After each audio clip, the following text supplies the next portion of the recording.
देखिए, गांधी जी को समझने के लिए पहले उनके विकास का क्रम समझना चाहिए।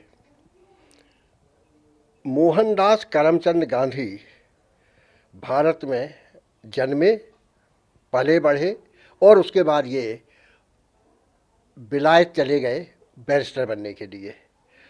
वहाँ से जब बैरिस्टर बन के वो लौटे तो मिस्टर एम के गांधी थे। फिर वो उनका जाना होता है दक्षिण अफ्रीका। दक्षिण अफ्रीका जाने के बाद उन्होंने वहाँ जिस तरह का व्यवहार देखा, वो व्यवहार रंग भेद का व्यवहार था, गोरे काले के भेद का व्यवहार था। और बाकी जो गोरे थे वो काले लोगों को बहुत ही ज़्यादा उपेक्षा और एक तरह से ये कहना चाहिए मानव ही नहीं मानते थे, इस तरह का व्यवहार करते थे। उसके विरुद्ध गांधी जी ने पहला संग्राम छेड़ा और वो संग्राम था वहाँ सत्याग्रह का। सत्याग्रह में सत्य और अहिंसा दो को उन्होंने शामिल किया था। तो इस अमोघ अस्त्र का ईजाद दक्षिण अफ्रीका में गांधी जी ने किया। वहाँ से गांधी जी 1915 में भारत आते हैं। जब भारत आते हैं उसके पहले उनकी कीर्ति भारत आ चुकी थी।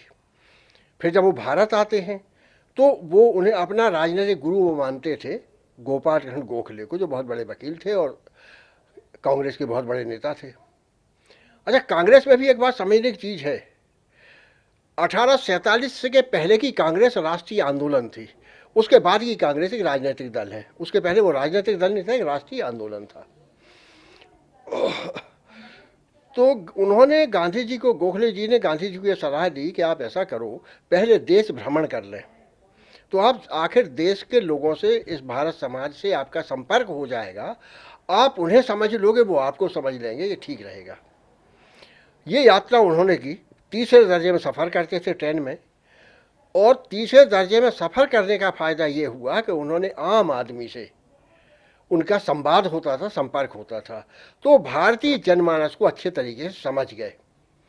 ये स्थायी सबक है पूरी दुनिया के लिए कि जिस समाज का आपको प्रतिनिधित्व करना है या नेतृत्व करना है, जब तक आप उस समाज से घुलेंगे मिलेंगे नहीं, तब तक आप सफल नहीं हो सकते। एक बात यहाँ तक आते आते फिर क्या होता है कि मिस्टर एम के गांधी कर्मवीर गांधी हो जाते हैं, और कर्मवीर गांधी करके हिंदी में पहली कविता माखनलाल चतुर्वेदी ने लिखी, जो उनके भारत आने से पहले प्रताप में छपी, गणेश शंकर विद्यार्थी के प्रताप में। अब वो कर्मवीर गांधी होते हैं। कर्मवीर गांधी को फिर अचानक न्योता मिलता है कि चंपारण के किसानों की जो दुर्दशा है, जो उनके ऊपर अत्याचार होते हैं, इसका मामला हाथ में ले और इसका समाधान करें। तो गांधी जी ने कहा राजकुमार जी से, पंडित राजकुमार शुक्ल, वहाँ के किसान और बड़े साधारण आदमी, वो गांधी जी के पीछे लगातार पड़े रहे बहुत लंबे समय तक। तो गांधी ने कहा भाई पहले मैं आके देखूंगा, फिर आपका मामला हाथ में लूँगा। तो गांधी जी चंपारण पहुँचते हैं। जब चंपारण गए तो गांधी, मतलब ये जो गांधी जी की देन है केवल भारत के लिए नहीं है, ये समूची मानवता के लिए है। अब ये दूसरी देन, वहाँ जब चंपारण वो जाते हैं तो चंपारण में उन्होंने ये तो महसूस किया कि वहाँ अत्याचार हो रहे हैं, लेकिन उन्होंने एक बात और महसूस की कि हमारे यहाँ बहुत सारे लोग खानों में बटे हुए हैं। तो जितने बड़े बड़े वकील गए थे वहाँ, चाहे बृज किशोर बाबू हों, चाहे डॉक्टर राजेंद्र प्रसाद हों, जो बाद में हिंदुस्तान के पहले राष्ट्रपति बने, इन सब लोगों के सेवक और रसोई साथ में चलते थे। सबकी रसोई अलग अलग बनती थी, सबके सेवक लोग अलग थे। गांधी जी का ये नहीं चलेगा हमारे साथ, एक रसोई में सबके लिए भोजन पकेगा और एक पंगत में, मतलब एक पंक्ति में बैठ के सबको भोजन ग्रहण करना है, कोई अलग अलग नहीं खाएगा, ना इसमें जाति का मामला है ना कोई धर्म का मामला है। तो सामाजिक समरसता, यह बहुत बड़ा सिद्धांत गांधी जी ने दिया कि यदि हम समाज में सबको समान रूप से स्वीकार नहीं करेंगे, उनके साथ कोई छुआछूत या भेदभाव रखेंगे, तो काम नहीं चलने वाला है। तो एक दूसरा संदेश हुआ उनका। फिर उन्होंने इनसे कहा अपने अपने जो सेवक लेके आप वापस भेजो, आपको अपने कपड़े धोना खुद कपड़े धोइए, आपको अपना जो साफ सफाई करना खुद करिए। तो इस तरह बड़े से बड़े नेताओं को भी उन्होंने इस बात के लिए विवश कर दिया, और अंततः वो उनकी प्रवृत्ति में ढल गया सबकी कि हमें अपना काम अपने हाथ से खुद करना है। ये बहुत बड़ी देन है। फिर गांधी जी ने जब वहाँ देखा, खास तौर से उन्होंने गरीबी का जो अंदाज हुआ, जैसे जब उन्होंने कस्तूरबा और उनकी महिला साथियों को बुलाया तो महिलाओं बयान लेती थी कि वहाँ जो नील की खेती करने वाले किसान, जिन्हें कि मजबूर किया जाता था कि आपको, जैसे तिनकठिया प्रथा कहते हैं, कि आपको इतने हिस्से में नील की खेती करना पड़ेगी और वो नील की कोठी वाले अंग्रेजों को देना पड़ेगी। तो ये बहुत बड़ा अत्याचार था। तो गांधी जी ने यह अभिनव किया। फिर कस्तूरबा जी से कहा कि आप बयान लीजिए, इनके चंपारण की महिलाओं के बयान लीजिए। तो एक जगह, दो जगह, तीन जगह, फिर आगे चल कहीं ऐसा हुआ कि एक घर में महिलाएं तो थी तीन, लेकिन एक आई तो उन्होंने कहा आप दूसरी को बुलाओ। तो कहला वो नहीं आ सकती। क्यों नहीं आ? अब जब हम अंदर जाएंगे तब वो बाहर आएगी। क्यों आएगी? क्योंकि धोती हमारे पास एक है। ये गरीबी की पराकाष्ठा कि हमारे तीन महिलाएं हैं, उनके बीच में धोती एक है, तो दो अंदर रहेंगी, एक बाहर आएगी धोती पहन। जब ये जाएगी, ये धोती उतार के दूसरे को देगी, तब वो आएगी। तो गांधी ने कहा कि ये हिंदुस्तान में पराकाष्ठा का अनुभव हुआ, दुख भी हुआ, पीड़ा भी हुई, लेकिन उन्होंने संकल्प ले लिया। वो काठियावाड़ी पगड़ी पहनते थे, बहुत बड़ी पगड़ी होती है वो। उन्होंने पगड़ी त्याग दी, कपड़े त्याग दिए, धोती उसी का आधा हिस्सा नीचे लपेटा और आधा हिस्सा ओढ़ लिया। ये तो उन्होंने देन दी। फिर उन्होंने देखा कि ये जो किसानों के प्रति अत्याचार हो, सही घटना है। तो किसानों की और किसानी की समस्या, उनके संकट, उनकी चुनौतियां, उनकी तकलीफें, इनको पहली बार राष्ट्रीय कार्यसूची में प्रधानता दिलाने का काम महात्मा गांधी ने किया। हिंदुस्तान को आज भी यही देख, अब दुनिया में कितनी तबाही हुई आर्थिक समस्या को लेकर। 10 साल पहले कितनी बड़ी आर्थिक मंदी आ गई थी, लेकिन हिंदुस्तान में किसान वो हमारी रीढ़ है, इसका हम हिंदुस्तान टिक गया उससे। तो गांधी जी ने ये बात समझ ली थी कि हिंदुस्तान में रीढ़ की हड्डी का कोई काम यदि करता है देश के लिए, अर्थव्यवस्था के लिए, तो किसान है। तो गांधी जी ने उनके सवाल को राष्ट्रीय कार्यसूची में राष्ट्रीय आंदोलन के मुद्दों पर वरीयता दी। दूसरा बड़ा, तीसरा, चौथा बड़ा काम हो गया ये। अब वहाँ से जब गांधी जी चलते हैं तो वो हुआ, सफल हो गया वहाँ। फिर दो और बड़े काम किए गांधी जी ने। उन्होंने कहा कि भाई आपके ऊपर ये आरोप हैं, उनकी पेशी हुई वहाँ कचहरी में, तो गांधी जी पेश हो गए। उन्होंने कहा कि आपके ऊपर ये इल्ज़ाम है, तो उन्होंने कहा मैं इल्ज़ाम स्वीकार करता हूँ, समझा दे दो। एक आरोपी अभियुक्त की तरह एक आदमी कटघरे में खड़ा है कि तुमने कानून भंग किया है, तुमने अशांति के वो करिए किया है, तो तुम्हें अब सजा होना है, बताओ तुम्हें क्या कहना, वकील करो। कल कुछ नहीं, मैं खुद वकील हूँ। और गांधी जी ने वहाँ पहली बार ये कहा कि नहीं, आप तो मुझे सजा दो। जबकि ऐसा साधारण मामला था कि जमानत हो सकती थी। ये उनके साथ जो वकील गए थे बड़े बड़े, ये राजेंद्र बाबू और ब्रजकिशोर बाबू, ये जो ऐसे वकील थे, सब बिहार के सबसे बड़े वकीलों में से थे। उन्होंने कहा जमानत हो जाए, क्या कोई जमानत, जेल जाऊंगा।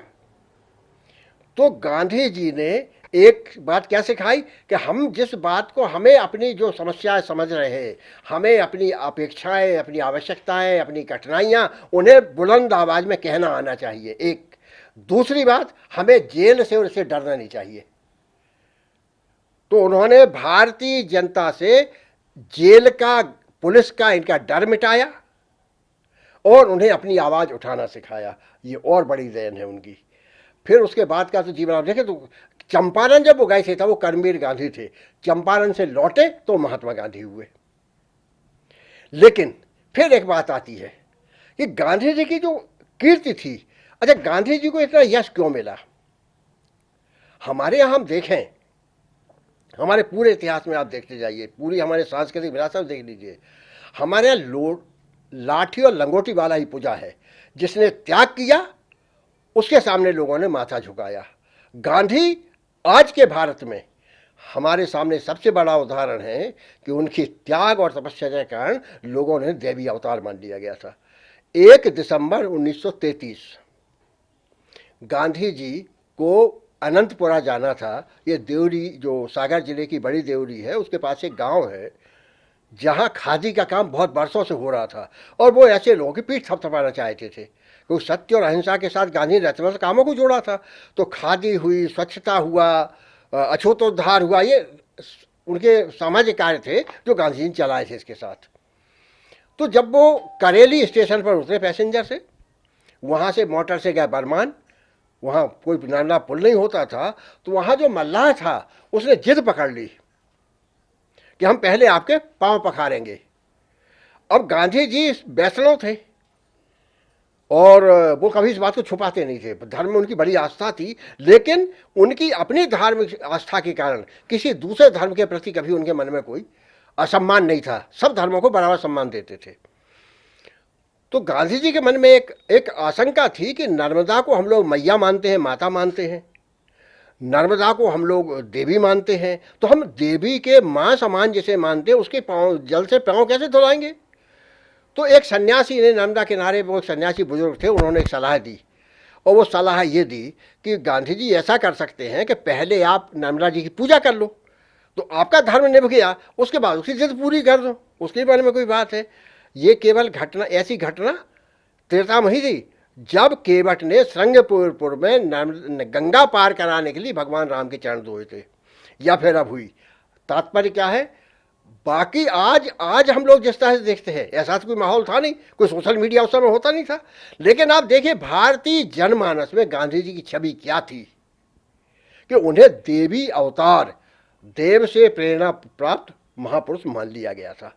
और हम इसलिए हमको इस बात का गर्व है कि जब ये ऐतिहासिक परिघटना हुई, तब मेरे पिताजी पंडित सुंदरलाल सीधा, जो स्वतंत्रता सेनानी थे, एक छोटे किशोर अवस्था में एक छोटे स्वयंसेवक के रूप में उस घटना के चश्मदीद साक्षी थे। उनकी ड्यूटी लगी थी, उनको इस बात की पाबंद किया गया था, गांधी जी के आसपास भीड़ इकट्ठी ना हो जाए अचानक, तो आप लोग लाठी ले लेके चार बच्चे उस सब उनके साथ साथ चले।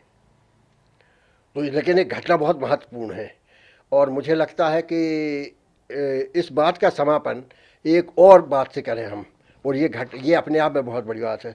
हम सब लोग जानते हैं कि जब देश आज़ाद हुआ तो देश के दो टुकड़े हो गए, जो बहुत अस्वाभाविक ढंग से हुए थे।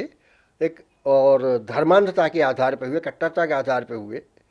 जिन्ना की बहुत ज़्यादा महत्वाकांक्षा थी सत्ता हासिल करने की, तो उसने देश के दो टुकड़े करवा दिए, और मुस्लिम लीग ने उस समय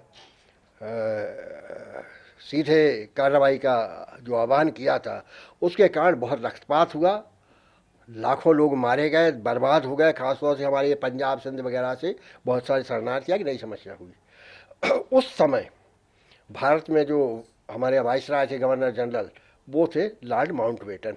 इनको रोक लिया था इसलिए कि भाई इन लोगों को तो अनुभव नहीं था प्रशासन का, तो उन्हें इसलिए रोक लिया था कि ये कुछ दिन चला, फिर उसके बाद हमारे यहाँ दूसरे गवर्नर जनरल बन के चक्रवर्ती आचार्य आए। तो गांधी जी को जब ये सारा हुआ, नोआखाली में गांधी जी ने अपने आत्मबल से गांधी जी ने शांति स्थापित कर दी। जबकि वहाँ तो बहुत, बल्कि वहाँ का जो बंगाल का उस समय का मुख्यमंत्री था, उसका नाम लिया जा रहा था कि इसका भागीदारी है, वो प्रोत्साहित कर रहा है वहाँ हिंसा को। लेकिन गांधी जी ने अपने नैतिक बल से उपवास पर बैठकर वहाँ कंट्रोल कर लिया। तो लॉर्ड माउंटबेटन ने गांधी जी को एक चिट्ठी लिखी, प्रिय गांधी, पंजाब में हमारे पास 55,000 सैनिक हैं, लेकिन फिर भी दंगे थमने का नाम नहीं ले रहे। बंगाल में हमारी सेना केवल एक आदमी की है, और वहाँ दंगे पूरी तरह शांत हो गए हैं। क्या इस वन मैन बाउंड्री फोर्स के लिए मैं अपनी कृतज्ञता व्यक्त कर सकता हूँ? गांधी के लिए इससे बड़ी बात क्या कही जा सकती है कि एक आदमी पूरी सेना के से भी ज़्यादा प्रभावी है, जिसने नोआखाली में बंगाल में दंगे रोक दिए। और 55,000 फौजी और पुलिस सब रहते हुए भी पंजाब में रक्तपात नहीं रुका। मैं सोचता हूँ वो जो गांधी जी के बारे में हम लोग सोचते हैं, गांधी जी समूची मानवता की ऐसी निधि है। आज दुनिया जिस तरह से विनाश के ढेर पर बैठी है, तरह तरह के विनाशकारी हथियार हम लोगों ने जमा कर रखे हैं, जिसमें मारने वाला ये सोचे यदि कि केवल जिसपे वो हथियार फेंकेगा वही मरेगा, ऐसा नहीं है, मारने वाला भी मरेगा, दुनिया तबाह हो जाएगी। तबाही के बारूद के ढेर पर बैठी इस दुनिया में मुक्ति का, बचत का, बचाव का एकमात्र रास्ता महात्मा गांधी हैं। और ये दुनिया को इतनी बड़ी देन है भारत की, जिस पर हमें गर्व है। लेकिन गर्व करने से ज़्यादा हमारी कोशिश ये होना चाहिए हम उनके बताए हुए रास्ते पर चलें।